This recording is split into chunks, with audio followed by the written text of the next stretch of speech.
How to change email on Facebook using a laptop. Hello everyone. In this video, I will show you how to change email on Facebook using a laptop. First, open up your web browser. Now go ahead and search here for facebook.com.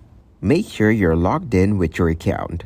Once you're in, click on your account from the top right corner of the screen. Here, go to Settings and Privacy. After that, go to Settings. From your dashboard, click to open the account settings. Now, in General Account Settings, click on Edit, given right next to Add Account Contact. In the Contact section, you will find your current email address.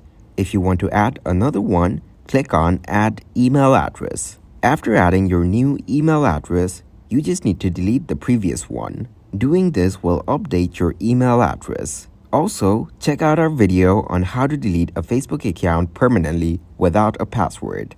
Thank you guys for watching this video. Hope you got some value.